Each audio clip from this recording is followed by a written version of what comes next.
¿Qué tal? ¿Cómo le va? Bienvenidos a la bancada. Estamos con toda la información de la Cámara de Diputados. Semana corta con actividades este martes y con los coletazos de la audiencia pública por la ley de glaciares que tuvimos la semana pasada. Me acompaña, iba a decir me reemplaza, pero me acompaña porque no la vi la semana pasada por el feriado. Constanza Coti Viñas. ¿Cómo anda? ¿Bien? ¿Qué tal? ¿Cómo estás, Mauri? Muy arriba, como ves, porque bueno, me dejó así Peluqui y Mayoraz, que estuvieron hasta la madrugada del viernes poniendo el cuerpo a la audiencia pública, la primera en mucho tiempo. Y que pasa algo que no pasa hace mucho, quedás un poquito así como, wow. Tuvimos la primera audiencia mucho tiempo, acá.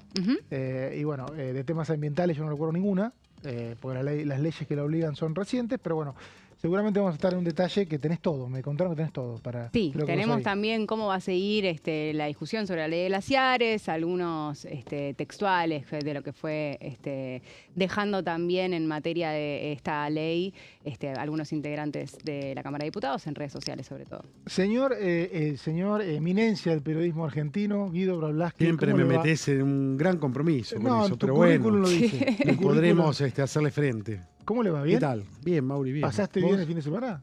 Sí, muy bien. Sí, tranquilo. Sí.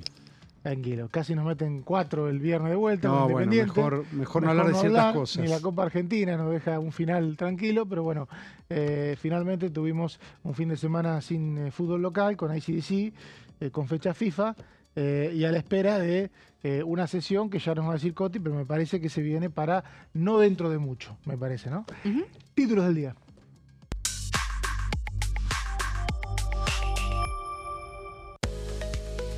Fueron convocadas 8 comisiones constitutivas para este martes. Diputado avanzará casi en la totalidad de la conformación de las comisiones. Recordemos que son 46 las que funcionan acá.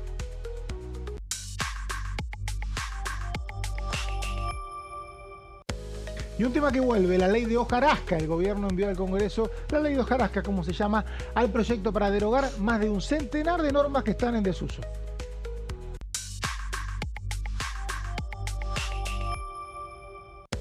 Bueno, y este es el tema del mes, sin duda. En la Cámara de Diputados finalizaron la semana pasada las audiencias públicas por la modificación de la ley de glaciares. Bueno, tema hojarascas, proyecto, me dicen, no sé Coti si lo estuvo leyendo, pero me dicen que es el mismo que se envió en 2024 y que finalmente no se trató en ese momento ni en el año pasado por una cuestión de... Me animo a decir porque el gobierno perdió la agenda del Congreso, ni siquiera es que buscó consensos. Sí, es verdad.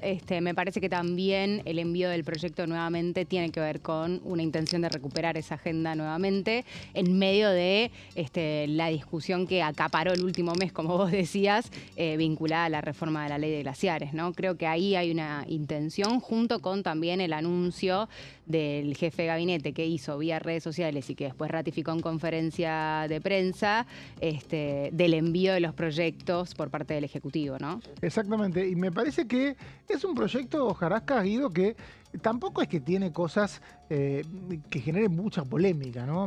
Inclusive a mí me da la sensación de que muchos temas hasta podrían resolverse por meros decretos. Lo que te dicen en el gobierno es, ojo que parece que tener una legislación en desuso es inocuo, pero le puede servir a alguien para hacerte una trampita, ¿no? En este momento no recuerdo exactamente cuáles son todas esas normas a derogar. Las había leído en su momento, pero no era algo que uno dice es conflictivo, ¿no? Creo que una sola había generado polémica en su momento, tenía que ver con medicamentos. Pero sí, me acuerdo cuando se vio el detalle, esto fue a fines de 2024, un año muy intenso.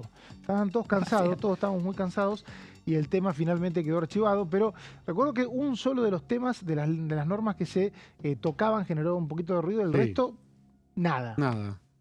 Sí, habría que ver, yo nunca había escuchado además de un proyecto que se propusiera derogar leyes en desuso, ¿no? Van quedando ahí archivadas. Hay veces que se reforman algunas leyes, ¿no? Miren, estaba esta ley del año, no sé, que decía, o sea, son conceptos antiguos que obedecen a realidades antiguas.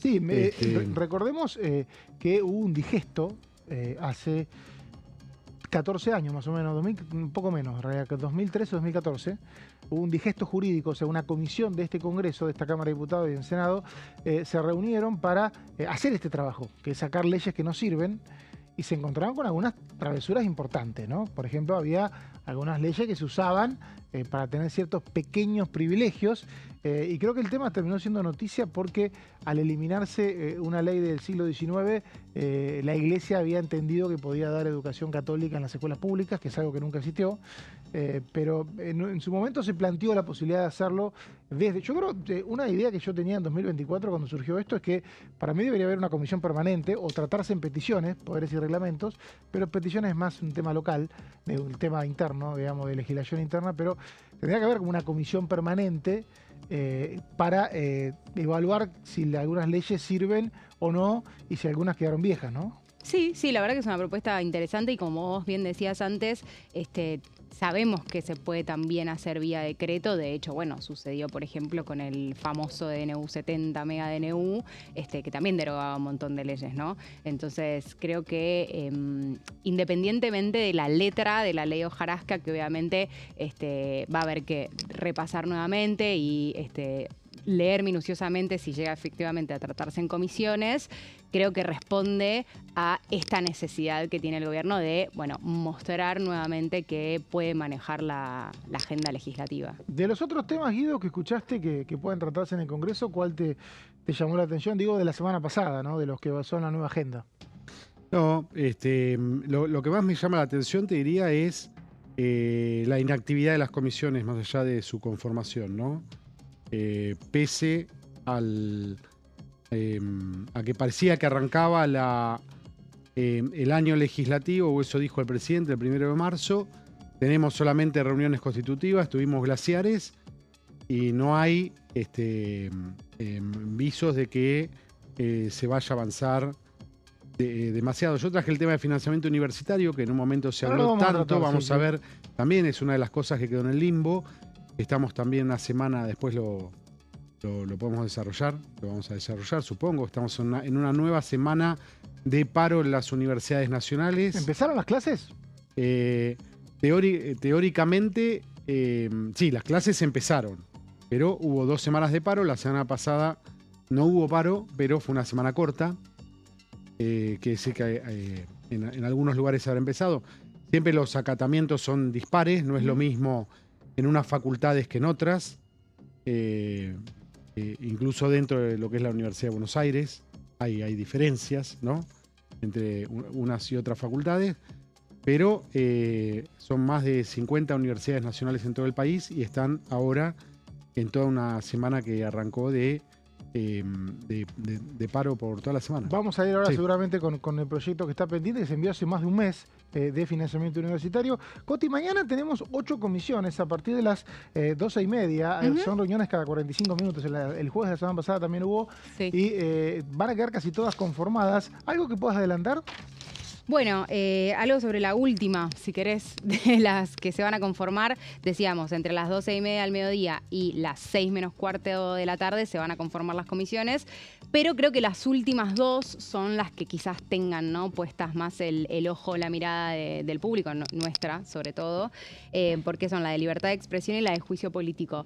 Sabemos que hubo mucho conflicto alrededor de la comisión de juicio político en su momento con la designación o la no designación de Marcela Pagano al frente de esta comisión, sin que se resuelva, ¿no? Quedó como en una especie de limbo la conducción de la Comisión de Juicio Político y, bueno, ahora obviamente con la renovación de la Cámara el año pasado y la nueva conformación de las comisiones, se saldaría esa discusión con uno de los nombres que está dando vueltas para presidirla, que es ni más ni menos que Lilia Lemoine. Claro, siempre es una comisión que presidieron diputados cercanos al gobierno. Cuando decimos cercanos, dicen, bueno, cualquier oficialista, no.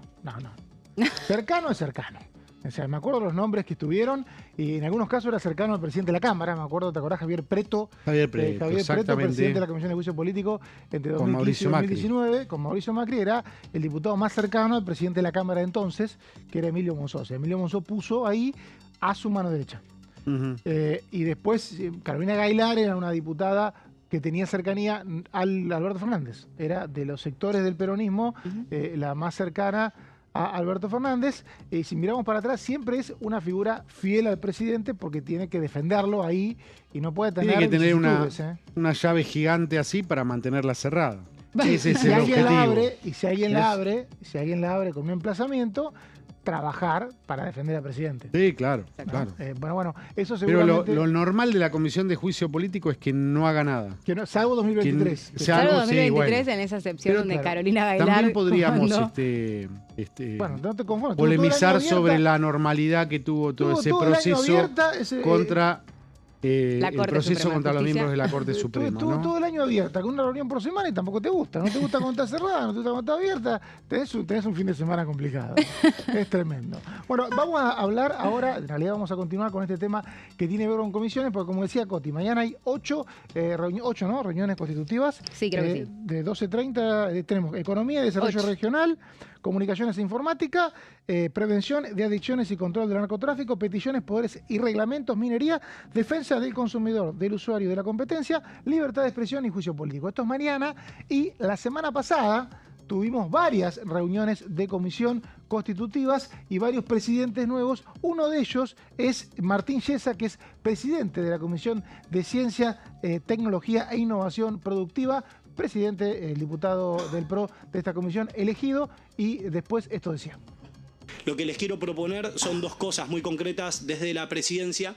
La primera tiene que ver con... Primero, en mí van a encontrar una persona que en la medida de mis posibilidades voy a tratar de ser lo más neutral posible a la hora de analizar y ayudarlos técnicamente en cada uno de sus proyectos. Quiero que cuenten conmigo y con mi equipo para poder analizar técnica y tecnológicamente cada uno de sus proyectos. Me comprometo a poder conectarlos con personas especialistas en el tema que sin ideología los puedan asesorar sobre cuál es la viabilidad técnica y tecnológica de poder llevar adelante esas ideas. Creo que es importante para que podamos tener una comisión lo más productiva y virtuosa posible. Y la segunda, que creo que podría ser muy útil, es que también podamos tener un ámbito de trabajo con muchos de sus asesores para ver si existe la posibilidad de construir algunos consensos en la mayor cantidad de temas como sea posible, sobre todo los más urgentes, ¿no? Así que para mí es un honor enorme, cuentan conmigo, estoy seguro que hay muchas otras cosas en las que probablemente no podamos establecer consensos mayoritarios en esta comisión, pero quiero creer que entre todos podemos tener la voluntad, la humildad de saber que esta es una comisión que quizás son temas que a una parte de la gente pueden no resultarles importantes en la diaria, pero eso no significa que sus efectos no sean importantes en su vida diaria. Escuchábamos a Martín Chiesa, presidente de la Comisión de Ciencia, Tecnología e Innovación Productiva, que es una de las comisiones que pasa a manos, en este caso, del PRO, uno de los bloques aliados a La Libertad Avanza. La Comisión de Finanzas va a estar para La Libertad Avanza. El presidente es Santiago Pauli, y esto decía. Mi nombre es Santiago Pauli, soy diputado por Tierra del Fuego. Hoy se conformó la Comisión de Finanzas en la Cámara de Diputados. Tuve el honor de ser elegido por mis pares para presidirla. Es una comisión central porque toca directamente dos de los tres temas que son el núcleo de la política económica del gobierno de Javier Milei, que es la política fiscal y la política monetaria. Así que de esta comisión vamos a acompañar los proyectos de reforma del presidente. Vamos a trabajar también en conjunto con los diputados de los demás bloques para que sea una comisión productiva. Vamos a Santiago Pauli, presidente de la Comisión de Finanzas, recientemente elegido diputado de La Libertad Avanza. Decía Guido Braslavsky, el experto en universidades que tiene Diputados TV, que hace un mes un proyecto del Poder Ejecutivo para reformar la Ley de Financiamiento Universitario. Una ley que se sancionó el año pasado, que el presidente vetó, el Congreso rechazó el veto, pero aún así no está reglamentada, y que el gobierno, además de no reglamentarla, propone cambiarla por otra norma. Guido tiene el detalle, contame. Sí, bueno, como vos decías, este proyecto que ingresó sobre el filo del final de las extraordinarias, y ya se había avisado que se iba a tratar en marzo, impulsado por un sector de rectores, con el gobierno. Ahora vamos a hablar un poquito del trasfondo, vamos a decir de qué trata la ley. Busca modificar la Ley de Financiamiento Universitario, que fue votada por los legisladores, vetada por el presidente e insistida con 2/3 de cada cámara. El Ejecutivo, vos lo decías, Mauricio, nunca la puso en ejecución, y hay un fallo judicial de diciembre del año pasado, el juez Cormick, contencioso administrativo, que intima al gobierno a cumplir con la ley. ¿Cuál es el estado de esta ley de financiamiento? está judicializada, está apelada por el gobierno, ahora tendrá que decidir la Cámara, y el sector que impulsa hacer esta modificación cree que ahí va a quedar empantanada y que no va a avanzar. De ahí la idea de hacer estos cambios. La modificación más importante tiene que ver con los salarios de los docentes y no docentes universitarios. La ley que se votó en el Congreso y que no está siendo aplicada establece que el Estado debe pagar al menos todo lo perdido por inflación desde diciembre de 2023, que fue 38% en 2024 y 14% en 2025, lo perdido estamos hablando, el ajustazo a los docentes universitarios, que ganan por una jornada, vamos a decirlo, una jornada completa. Cualquiera que le interese puede entrar al sitio de CONADU, de Confederación Nacional de Docentes Universitarios. Ahí hay un cálculo, están las escalas salariales, pero un docente más promedio que trabaja 50 horas semanales, entre 40 y 50, gana 1.200.000 pesos, ¿no? Con antigüedad y todo. 1.300.000. El nuevo proyecto... Por cargo eso. No, es más complicado porque la mayoría de los docentes tienen en la Universidad de Buenos Aires una dedicación simple. Claro. Es decir,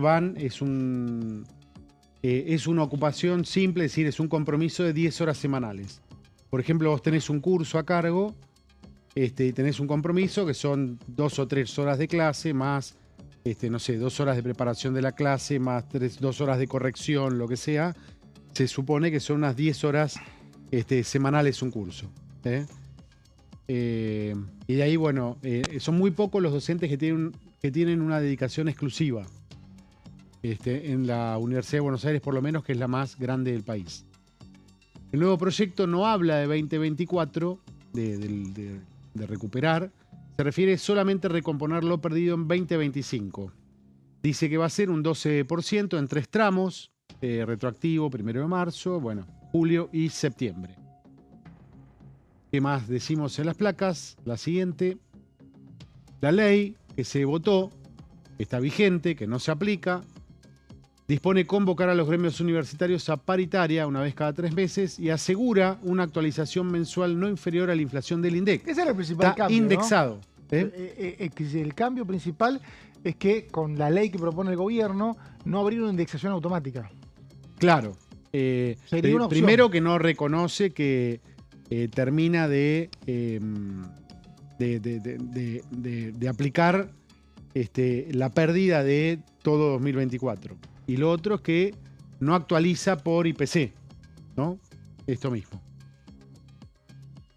Habla de paritaria trimestral, eso sí, el nuevo proyecto.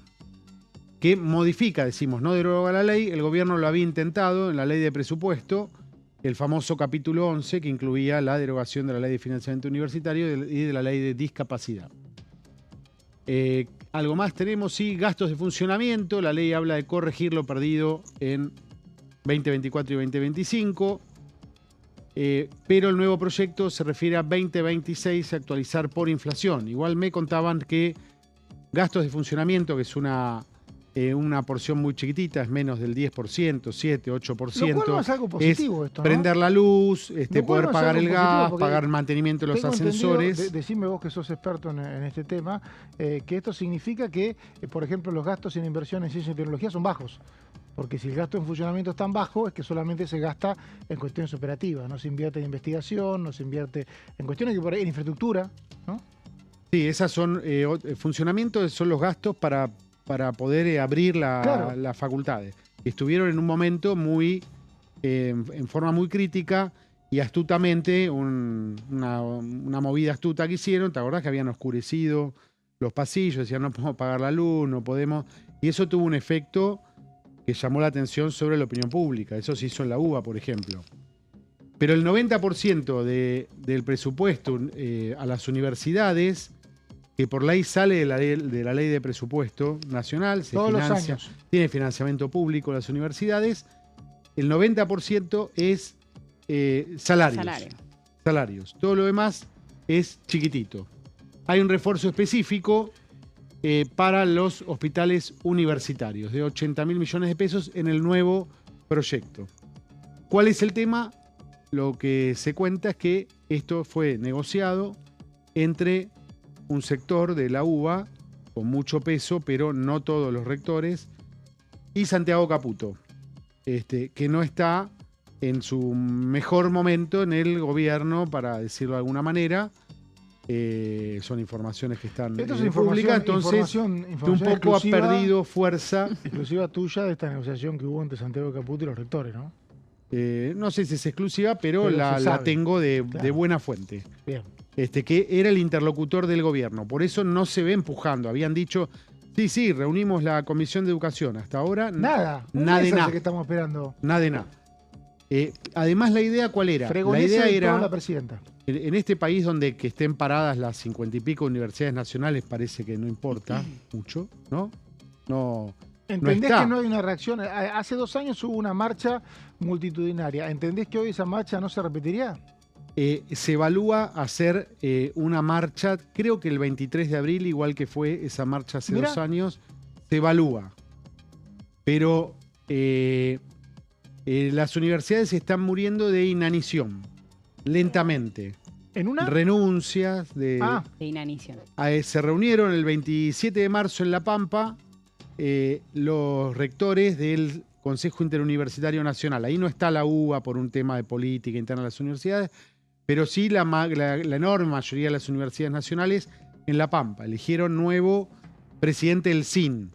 El rector era Alpa, que era el rector el rector de la Universidad de La Pampa.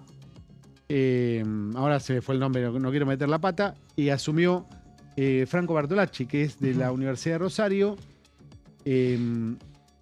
Y se declaró en La Pampa la emergencia de las universidades e hicieron un llamado al gobierno para el cumplimiento de la ley de financiamiento. Así está la cosa en un cuatrimestre que arrancó muy conflictivo, y vamos a ver qué es lo que pasa y vamos a ver si se repite la marcha. Y el tema, lamentablemente, no está al tope de la agenda. Yo me ofrezco voluntariamente con acá está, roja. La lapicera roja. ¿Saben los recortes que haría de sector público?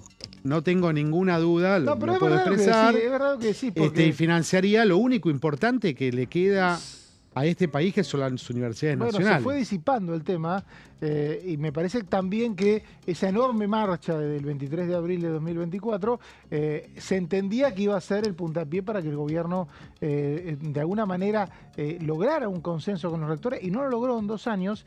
Y hoy como que las partes están desencontradas. Cada parte cree que gana haciendo lo que hace. Una con el reclamo permanente, lo que considera justo, que es un aumento del presupuesto, y el gobierno cree que no tiene costo. No lo resolvió el gobierno, pero lo resolvió el Parlamento. En un país donde las leyes no se cumplen. No, pero el gobierno no resolvió su vínculo con las universidades. Es algo que no resolvió en 2 años, ¿no? Lo que pasa, quizás esto lo debatíamos fuera de cámara, quizás el gobierno debería sincerarse y decir cuál es su verdadera postura con las universidades nacionales. Pero, o quizás lo está demostrando. ¿Pero no crees que este proyecto no es un poco eso? Un sinceramiento, claro, el nuevo. Sí. Es un sinceramiento de lo que el gobierno podría llegar a hacer, que al mismo tiempo queda frisado, ¿no? Porque fue enviado en extraordinarias cuando todos los otros proyectos avanzaron, salieron, fue como el 6-0, creo. No me acuerdo ahora cómo lo definió Bullrich, la goleada del gobierno, y eso quedó trunco. Quedó trunco porque los actores impulsado por un sector. Claro. Evidentemente no tenía el consenso que pensaba. Gracias, Guido, por tus placas. Y gracias. Vamos a una pausa. Volvemos enseguida con más La Bancada.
conforman el Congreso?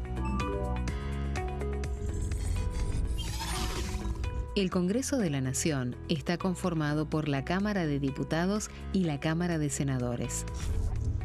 La Cámara de Diputados representa al pueblo de la nación argentina.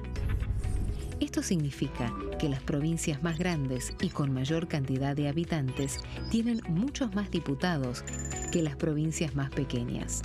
La manera de establecer las cantidades es proporcional. Por ejemplo, la provincia de Buenos Aires cuenta con 70 diputados nacionales y la provincia de Tierra del Fuego con 5. La Cámara de Senadores representa a las provincias. Cada provincia envía 3 senadores al Congreso Nacional. El total de senadores es 72, dado que las provincias argentinas son 24. Este es el número fijo, estipulado por la Constitución Nacional. Cada 2 años, el Congreso Nacional renueva la mitad de sus diputados y 1/3 de sus senadores nacionales. El mandato de los senadores es de 6 años, mientras que el de los diputados es más breve, dura solamente 4 años. La Cámara de Diputados tiene 257 miembros. En el recinto, los diputados se agrupan en bloques y en interbloques que expresan partidos políticos o afinidad ideológica. Existen también los monobloques, integrados por un solo diputado. El bloque oficialista se dispone a la derecha del presidente de la Cámara, el bloque opositor mayoritario a la izquierda, y en el centro, los bloques con menos cantidad de integrantes. Son requisitos para ser diputado: tener al menos 25 años, 4 años de ciudadanía argentina, haber nacido en la provincia por la que se postula o haber residido en ella los 2 años precedentes.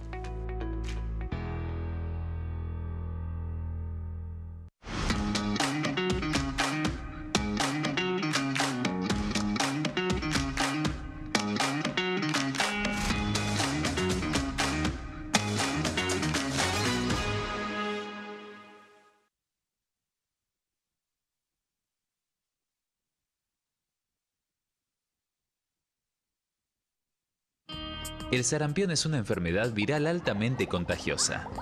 Que no juegue con tu hijo. Puede poner en riesgo especialmente a menores de 5 años no vacunados. Ante la aparición de fiebre y manchas rojas en la piel, consulta de inmediato con un médico. La vacuna es la única forma de prevenirlo y es parte del calendario nacional de vacunación. Es segura, gratuita y está disponible en vacunatorios, centros de salud y hospitales públicos del país. Vos ya tenés esta vacuna. Dásela a tus hijos.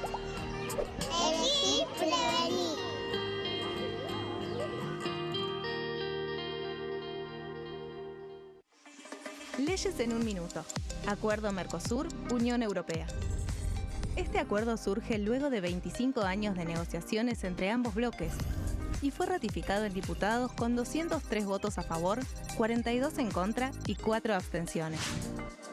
Gracias a esta ley, se crea una de las zonas de libre comercio más grandes del mundo, alcanzando a casi 800 millones de consumidores. En un contexto de fragmentación económica, funciona como una alianza estratégica de cara al futuro. Los puntos más importantes del acuerdo son la eliminación de impuestos y aranceles de importación, lo que facilita el comercio bilateral y la cooperación técnica entre ambos bloques. El acuerdo no se limita a bienes físicos, sino que también incluye regulaciones sobre servicios, propiedad intelectual y desarrollo mutuo. Además, establece un mayor acceso al mercado europeo para productos como carnes, vinos y agroindustria. Adicionalmente, contempla el ingreso de maquinaria y vehículos de origen europeo.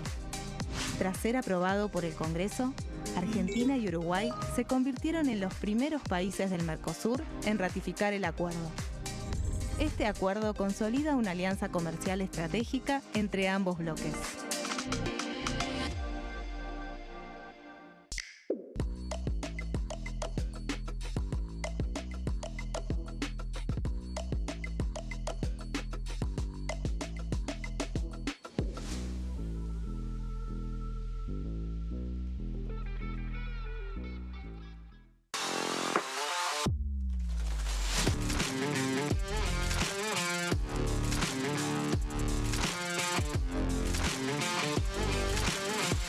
Orden del día, de lunes a viernes, 11 horas. ¿Cómo funciona el Congreso? Cuando un proyecto de ley ingresa a la Cámara de Diputados, ya sea presentado por un legislador, enviado por el Poder Ejecutivo o producto de una iniciativa popular, se trata primero en el ámbito de las comisiones. Las comisiones son el espacio de análisis y debate sobre los proyectos conformadas por legisladores de distintos bloques. Hay 46 comisiones permanentes que son centrales en la discusión parlamentaria, como Presupuesto y Hacienda, Asuntos Constitucionales o Legislación General. Existen también 32 comisiones especiales que tratan temas específicos. En su mayoría son bicamerales, es decir, que están compuestas por diputados y senadores, como la bicameral de trámite legislativo, encargada de analizar los decretos del Poder Ejecutivo. Para que un proyecto sea tratado en el recinto, debe contar con el apoyo de la mayoría de los integrantes de las comisiones a las que haya sido girado. Al finalizar una reunión de comisión, se dictamina sobre la pertinencia de tratar el proyecto en el recinto. El dictamen puede plantear la aprobación del proyecto o su rechazo.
Seguimos en la bancada. Bueno, acá el amigo y editor, uno de los principales editores que tiene este país, que es Guido Brolaski, está con la información al instante. Bueno, se supo hace una hora o dos, hay un fallo que interrumpe o deroga 82, en realidad deroga no es la palabra, sino que declara inconstitucional, creo que 80 artículos de la reforma laboral. Mientras tanto, mientras no curse una apelación, no se van a poder aplicar, ¿no?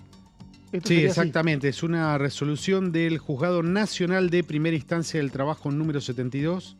Juez laboral Raúl Ojeda dispuso la suspensión provisoria de 83 artículos de la Ley de Reforma Laboral hasta tanto se pronuncie sentencia definitiva. Es de manera cautelar. Esto lo hace las medidas cautelares, ¿no? Cuando se considera que se pueden afectar principios y que no tiene que entrar en vigencia porque después produce daños irreparables, ¿no? Ese es el sentido de una medida cautelar. En términos políticos, un golpe fuerte al gobierno de Javier Milei, ¿no? Exacto, esto es, recordemos la arquitectura legal. El Congreso sanciona una ley.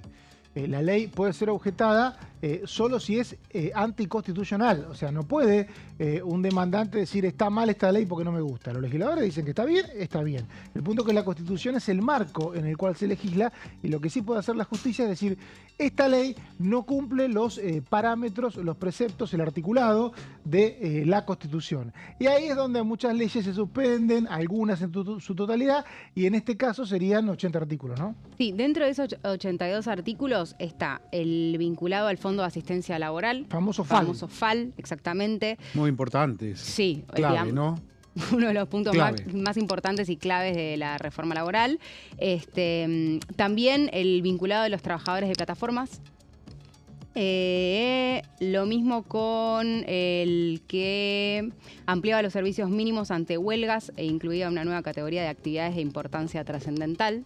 ¿no? Esto de los esenciales, que dentro de los trabajadores se ampliaba esa categoría, por lo tanto impedía prácticamente la posibilidad de hacer a todas huelga. las actividades, porque Sí. si uno leía era lo mismo, estaba en el DNU, Claro, esto es que ya había los sido paros suspendido, ¿no? Sí. las huelgas podían hacerse en formas porcentuales, como ocurre hoy con el tema sanitario, ¿no? Eso se ampliaba, hoy pasan los hospitales y se ampliaba, eso está también dentro de los artículos derogados. Sí, Bien. también el que derogaba la ley de teletrabajo. Ah, bien, que es una ley sancionada en pandemia. Exactamente. Bueno, esto es información fresca, seguramente el gobierno apelará y esto seguirá su curso judicial. El tema de la semana pasada en la Cámara de Diputados fueron las audiencias por el proyecto de reforma de la ley de glaciares que ya fue aprobado en el Senado. Y recién hablábamos con Coti, mientras hablaba él, nosotros hablábamos a escondidas en un rincón sobre lo que fue la repercusión de la audiencia pública. 2 días de audiencia pública, miércoles y jueves. El miércoles presencial. A ver, Sí. ¿tiene un número de cuánta gente se conectó durante el miércoles a la transmisión de Diputados TV? No sé, Pero tirá. 2.500 personas, 3.000, 10.000. ¿Cómo me está cargando? No sé. 75.000. Ah, bueno. Impresionante. Esto es el jueves. El jueves. Perdón, el miércoles. Ah, ok, el primer jueves, día. Exacto. El Sí. jueves, mejor dicho, no. Esto fue el jueves, el segundo día. Bien, o sea, el segundo Seten- tuvo El segundo 75.000 tuvo 75.000 visitas. Sí. Es el día que tuvieron las transmisiones por Zoom, Sí, Sí. ¿no? O sea que no había un cuerpo a cuerpo, digamos. no. El día del cuerpo a cuerpo fue Fue el como más miércoles. tranquilo el jueves, Más vamos a tranquilo. decirlo, bastante más Fue tranquilo. el miércoles. Sí. El miércoles 25. Ujú. Te dije 75 Es un montón. el día del Zoom. ¿Cuánta gente se conectó a ver la audiencia pública de la reforma de la ley de glaciares el miércoles 25 de marzo? A ver vos, tira número. No, porque yo ya lo sé, que diga él. No quiero no, meter la, ya lo no quiero hablamos. meter la pata, no sé, 50.000. Pero si te dije 75.000 recién, el día de menos. Estás lento. Al día de Más menos, más perdón. de 75.000. No sé, 85.000. 145.000. Ah, bueno. 140, o sea, en total, más de 200.000 Es un personas. récord, ¿no? No, creo que no. Creo que ha habido comisiones con. Pero, bueno, hubo 100.000 Bueno, inscriptos. Muestra el interés el por interés. el tema, ¿no? el Impresionante. interés y el éxito de la audiencia, Sí. ¿no? Porque hay que decir algo, que cuando se habla a veces se hace legislación comparada, en muchos casos con lo que pasaba hace 20, 25 años, no existían las transmisiones en vivo. No, claro. Pero se hablaba de participación ciudadana y la verdad que dependía de que transmitiera algún canal. En este caso existen las transmisiones, Diputados TV las tuvo, y esas 145.000 personas que estuvieron en algún momento del miércoles conectadas también participaron de alguna manera y fueron testigos. Bueno, felicitaciones para la organización, no solamente los diputados Peluque y Mayoraz, sino también los empleados de la casa que estuvieron haciendo un gran laburo en la selección de la gente, en la selección de los oradores, en la logística. Siempre que hay una experiencia nueva cuesta, ¿no?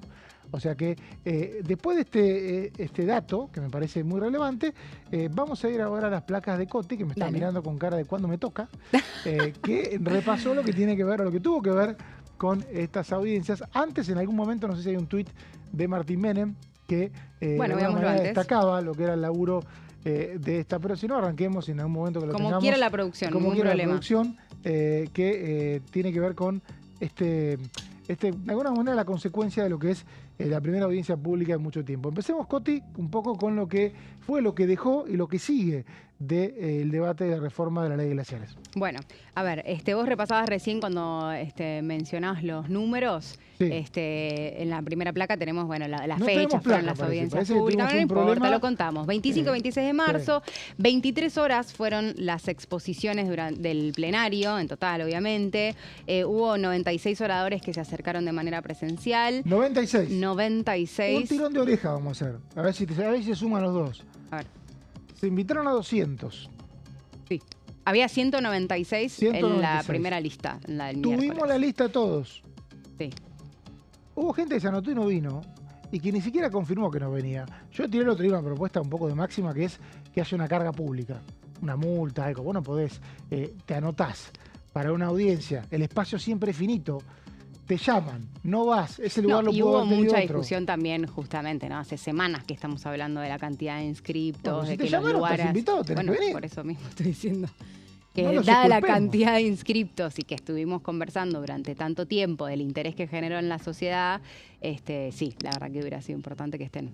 Que estén o que avisen una semana antes, manden un mail, no voy a ir, y seguramente, creo que inclusive la organización fue a buscar gente a último momento que pudiera estar por la zona, como para decir, bueno, la verdad que se liberó un cupo, porque se respetaba a los primeros que se habían anotado. Hubo gente que se anotó el 3, 4 de marzo, y después se olvidó, no le importó. Sí, de todas maneras también hubo personas que se habían anotado que no estaban confirmadas en la lista, ¿no?, de los 196 que estábamos mencionando, pero como había recibido un primer correo, a ver, repasando rápidamente, en un principio no se esperaba que hubiera tanta cantidad de inscriptos, ¿no? Claro. A medida que fueron avanzando los días, fuimos viendo que tuvo realmente un impacto muy importante, pero claro, la respuesta del mail de quien se inscribía en primera instancia era una, y cuando creció tanto el número, bueno, se cambió esa respuesta, ¿no? O sea, en una primera instancia vos te anotabas y el mail que recibías decía que ya estabas anotado para participar de la audiencia pública. Y después era, bueno, recibimos tu información, porque claro, obviamente empezó a aumentar exponencialmente la cantidad de inscriptos. Entonces, también una de las cosas que sucedieron la semana pasada es que algunas personas que habían recibido el primer mail estaban presentes acá en el anexo de la Cámara de Diputados, en la puerta queriendo entrar, y no estaban dentro de esa lista. O sea, pasaron las dos cosas, ¿no? Algunas personas que tenían la confirmación para poder estar, que no estuvieron, y algunos también que recibieron el primer correo y quisieron también venir a hablar, e intentaron ingresar. Bueno, hubo algunos contratiempos en el ingreso. Mismo también con, no sé, la circunstancia, por ejemplo, de Leonardo Grosso, de María José Lubertino, exactamente, de exdiputados que no estaban dentro de la lista de los 196, y lo digo esto porque lo dijeron en el momento mientras transcurría la audiencia, pero bueno, obviamente al ser ex legisladores, diputados mandato cumplido, los dejaron ingresar igual. Ex legislador o tenías un cargo importante o eras de alguna organización, tenías prioridad. Entonces, en la selección final, por ahí, para que no monopolicen estas organizaciones, se le dio lugar a particulares, pero hubo particulares. O sea, la audiencia pública que hubo por aborto en 2018, casi no se anotaron particulares. Habitualmente eran gente de organizaciones. Acá hubo una avalancha de particulares que se anotaron y no vinieron. Y no vinieron. Entonces, me parece que tendría que acomodarse esto, porque el otro día Coti decía, tendríamos que haber tenido una semana más. Y yo decía, bueno, pero si una semana más iban a quedar igual el 90% afuera, porque se anotaron 100.000. Bueno, si vos te anotás y si te llaman, no venís y tenés una carga pública, o sea, una multa, alguna infracción, no se va a anotar cualquiera. Me parece que también, a ver, teniendo, obviamente, ¿no? Con el diario del lunes ahora opinamos todos de otra manera, pero me parece interesante también tomar lo que sucedió la semana pasada como una experiencia nueva, dada la virtualidad, la posibilidad de acceder a la información mediante, por ejemplo, el canal de YouTube, como vos mencionabas antes, para entender que quizás haya que pensar o tener ciertas normas, ¿no? Para una próxima audiencia pública. Sea también, no sé, poner un cupo. Qué sé yo, decir, bueno, los primeros 10.000 que se anoten, por decir de un número, para no generar todas las discusiones que se armaron alrededor de los más de 100.000 inscriptos. Bueno, peticiones, poderes y reglamento que se arma mañana, podría tomar las propuestas de acá, de esta mesa. Podría ser eso, podría ser que vos tengas alguna carga pública si no cumplís eso después con la... Bueno, con venir, ¿no? Si tu intención es venir. Hay gente que ni siquiera llamó, no es que te hubiera llamado 24 horas antes y la administración, ¿qué hace? Como encima hay mucha gente que no podía entrar y que vivía cerca, cambiaba al toque, pero ni siquiera tuvo la delicadeza de llamar. Bueno, hay placas ahora, dale, ya están, así que vamos. Bueno, decíamos entonces que finalizaron las audiencias públicas, que fueron la semana pasada, 25 y 26 de marzo, con 23 horas de exposiciones en el plenario, que se llevó adelante miércoles y jueves de la semana pasada, con 96 oradores presenciales y 124 virtuales. Obviamente que también a esto hay que sumarle los videos y las ponencias por escrito, que también se sumaron a la iniciativa, ¿no? de la reforma vinculada a la audiencia pública. Ahora, ¿cómo sigue la historia, no? Terminadas las audiencias públicas, sabemos que esta es una semana corta, jueves y viernes feriado. Por lo tanto, el objetivo todavía no está convocado oficialmente, no forma parte de la agenda publicada en la página web de la Cámara de Diputados, pero la intención es que la semana que viene, el próximo 7 de abril, haya una nueva reunión del plenario para poder citar a funcionarios y también a gobernadores. La idea es que ese mismo 7 de abril se logre la firma del dictamen para poder llevarlo a recinto al día siguiente, es decir, el 8 de abril. Insisto, esto todavía no está confirmado oficialmente, pero es la información que nos brindaron la semana pasada. Recordemos que somos reiterativos, sobre todo yo, en diputados se puede dictaminar un día y sesionar el otro. Exactamente. No necesitas 2/3 del recinto para habilitar la sesión, en el Senado sí. Exactamente, entonces sería miércoles y jueves de la semana que viene el objetivo que tiene el oficialismo para poder avanzar con la reforma de la ley de glaciares sin dificultades, porque Mauricio hace esta aclaración porque en el Senado necesitas una semana antes de ir al recinto. Mayoría especial, entonces no. O bueno, 2/3, exactamente. Porque la semana pasada cambiaron el reglamento para publicar edictos y no necesitó una semana ni dictamen, necesitó todavía 2/3. Si hay mayoría, la mayoría todo lo puede. La mayoría especial todo lo puede. Exactamente. Bien. La mayoría especial todo lo puede rápido. Sí. Así es. Bueno, ¿qué dice el oficialismo, no? Después de finalizadas las audiencias públicas. Bueno, ahora vamos a repasarlo con un tuit del presidente de la Cámara de Diputados, Martín Menem. Pero básicamente se refiere a una jornada sin precedentes en la Cámara de Diputados, donde hubo más de 100.000 inscriptos. Se garantizó la participación presencial virtual por mail y también con la inserción de videos. Ninguna solicitud fue rechazada, decía también Martín Menem en la comunicación vía redes sociales. También se refirió a la representación de todas las provincias y a que las exposiciones eran parte del dictamen. Bueno, esto es una formalidad, ¿no? Vamos a recordar algo. Las audiencias públicas no son vinculantes. Es decir, se escuchó a la ciudadanía que participó la semana pasada de estas audiencias, pero eso no implica necesariamente que esto se traspole a el dictamen, ¿no? O al proyecto de ley, ni nada parecido. Pero si vos no tomás en cuenta algo que dicen una gran cantidad de expositores, lo tenés que justificar. Tuvimos varias posturas contrapuestas. La mayoría. Cada sector que se exprese en el recinto va a tener que decir, bueno, estoy con esta postura, no tomo en cuenta lo que dijo estos expositores por tal y tal cosa, ¿no?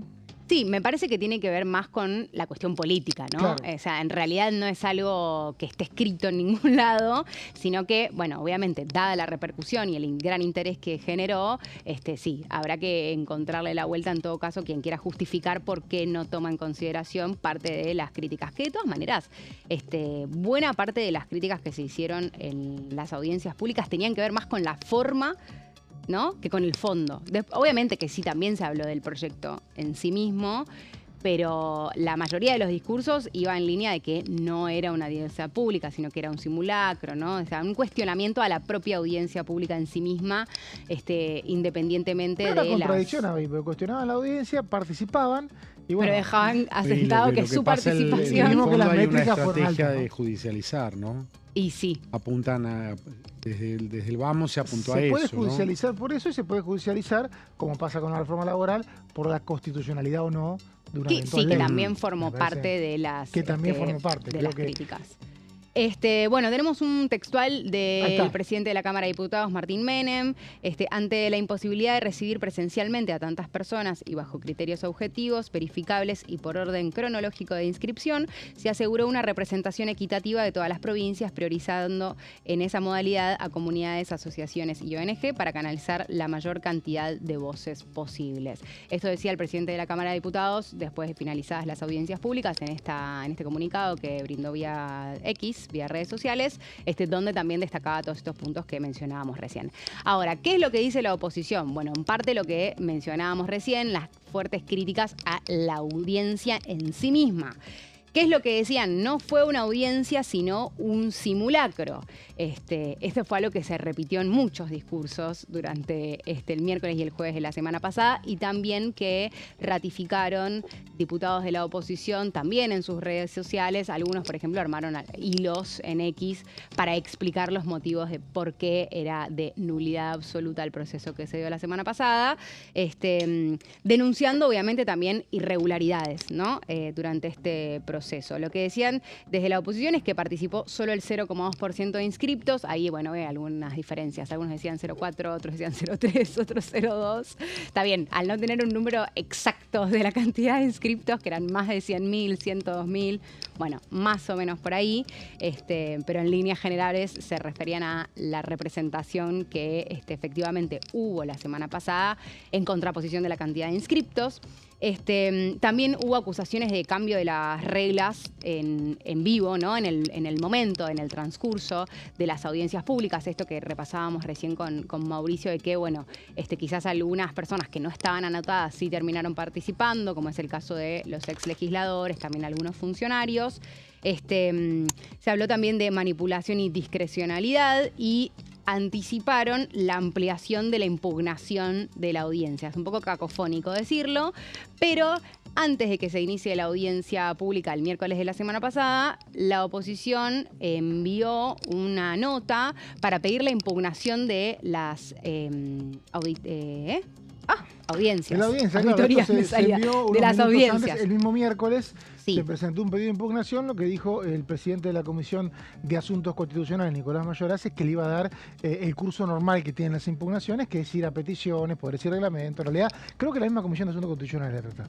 Sí, bueno, ahora lo que dicen es que van a pedir una ampliación de esa impugnación. Bien. ¿Sí? Con ya los hechos consumados, digamos, con las audiencias ya finalizadas. Tenemos también un textual de la diputada Sabrina Selva, que es también otra de las que publicó en sus redes sociales, el hilo que yo les mencionaba antes con estos puntos que repasamos rápidamente.